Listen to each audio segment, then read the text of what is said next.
திருச்சிற்றம்பலம். ஹர நம பார்வதி பதையே. ஹரர் மகாதேவா. தென்னாடுடைய சிவனே போற்றி, எந்நாட்டவர்க்கும் இறைவா போற்றி. அரசவனத்து அறநிலையம் 16வது குருமகா சன்னிதானம்.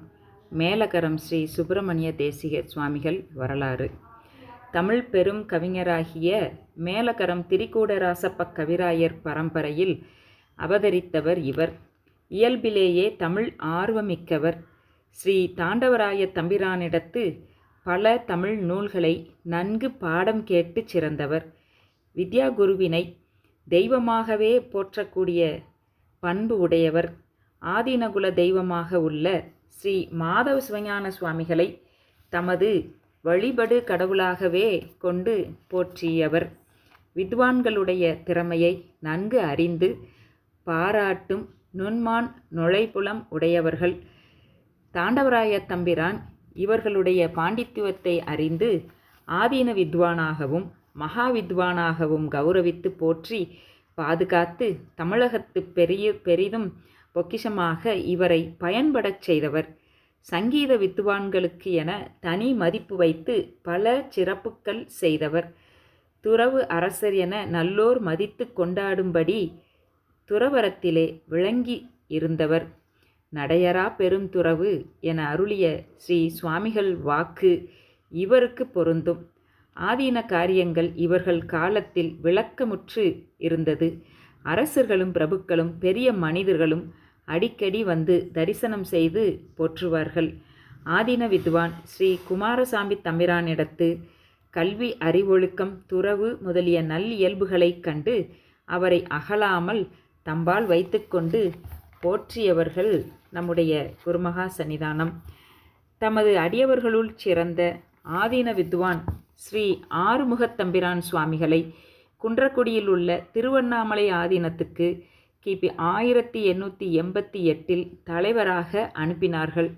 தணிகை புராணம், பெரிய புராணம், மெய்கண்ட நூல்கள், பண்டாரச்சாத்திரம் முதலியவைகளை நன்றாக பாடம் சொல்லும் வல்லமை உடையவர் இந்த ஆறுமுகத்தம்பிரான் சுவாமிகள். இவர் செங்கோட்டையில் பரம்பரை சைவ வேளாளர் மரபிலே தோன்றியவர்கள். மகாவித்வான் பிள்ளையவர்களின் மாணவர். திருவானைக்கா மடாதிபதியாக இருந்து விளங்கியவர்.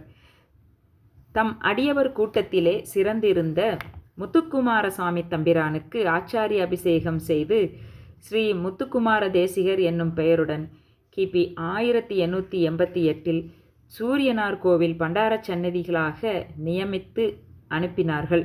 இவர் கயத்தாற்றிலே கார்காத்த வேளாளர் மரபிலே தோன்றியவர்கள். வடமொழி தமிழ் மொழிகளில் வல்லவர். சைவ சித்தாந்த சாத்திர நூல்களை பாடம் சொல்லுவதில் மிகச்சிறந்து விளங்கினார். திருவாவடுதுறை ஸ்ரீ பரமசிவ தம்பிரான் சுவாமிகளுடைய தம்பியாகிய இவர் சூரியனார் கோவிலில் கிபி 1918 வரை 40 ஆண்டுகள் அங்கே இருந்தார். சிவானுபூதி செல்வம் மிக்க இவர்பால் பாடம் கேட்டு சிறந்தவர்கள் பலர் இருந்தார்கள். அவருள் இலக்கணம் ஸ்ரீ முத்துக்குமார சுவாமி தம்பிரான் சுவாமிகள் சிறந்தவர். மற்றொரு சீடராகிய ஸ்ரீ சிவானந்த யோகிகள் துறவு ஒழுக்கம் மிக்கு ஞான நிட்டையில் எழுந்தருளினார்கள். இவர் சித்தாந்த சாத்திர அறிவு மிக்கவராக இருந்தவர். ஸ்ரீ சுப்பிரமணிய தேசிகர் சிவஞான சித்தியார் சுபக்கத்துக்கு மாதவ சிவஞான சுவாமிகள் அருளிச் செய்த பொழிப்புரையை தழுவி பதவுரை செய்து அருளினார்கள். இதன் காலம் 1868 ஆகும். சின்னப்பட்டம் ஸ்ரீ நமச்சிவாய தேசிகர். இவர் திருநெல்வேலிப்பேட்டையில் பரம்பரை சைவ வேளாளர் குலத்திலே தோன்றியவர். பிள்ளையவர்களிடம் பாடம் கேட்டவர். தம் பாடம் கேட்கும் நூலை முன்னதாகவே படித்து வைப்பதும் படித்த பின்பு நன்கு சிந்தனை பண்ணுவதும் இவருக்கு வழக்கமாக இருந்தது.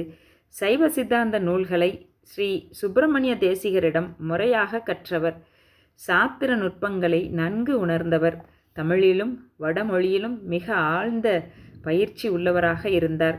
மாணாக்கர்களுக்கு பாடம் சொல்லுவதை பொழுதுபோக்காக உடையவர். சிறிதும் ஓய்வின்றி பாடம் சொல்லுவார். பாடம் சொல்லும் பொழுது சைவ சித்தாந்த சாத்திர விஷயங்கள் வந்தால் மேற்போக்காக சொல்லி அவர் விட்டுவிடுவார். ஏனென்றால் சைவ சித்தாந்த நூல்களை தனியே படிக்க வேண்டும் என்பது இவருடைய கருத்து. ஸ்ரீ நமச்சிவாய தேசிகர் சின்ன பட்டம் பெற்ற காலம் 1871 திருக்கூட்டத்து தம்பிரானாக இருந்த காலத்தில் முதல் 12 ஆண்டுகள் காசியில் இருந்தார். காசியில் இருந்தபொழுது காசி கண்டத்தை எழுதி முடித்தார். இவர் சின்ன பட்டத்தில் இருந்த காலம் 1871 முதல் 83 வரை ஆகும். சிதம்பரம் ஈசான மடம் ஸ்ரீ ராமலிங்க சுவாமிகள், சூரியனார் கோவில் ஸ்ரீ முத்துக்குமார தேசிகர், சிலேடை புலி பிச்சுவையர், சின்னிக்குளம் அண்ணாமலை ரெட்டியார் முதலியோர்கள் இவர்பால் பாடம் கேட்டவர்கள் ஆவார்கள். இவர் கிபி 1883 ஆண்டு சித்திரபானு ஆண்டு தை மாதம் கார்த்திகை நட்சத்திரத்திலே கல்லிடைக்குறிச்சியில் சிவபரிபூரணம் அடைந்தார்கள். அப்பொழுது ஞானாசிரியர் ஸ்ரீ சுப்பிரமணிய தேசிகருக்குண்டான பெரும் வருத்தம் அளவிடக்கூடியது அன்று. திருவருளையும் குருவருளையுமே சிந்தித்திருந்து தம் வருத்தத்தை போக்கி அருணினார்கள் என்பர். 16வது குருமகா சன்னிதானம் மேலகரம் ஸ்ரீ சுப்பிரமணிய தேசிகர் பரமாச்சாரிய சுவாமிகள் திருவடிகள் போற்றி போற்றி. திருச்சிற்றம்பலம்.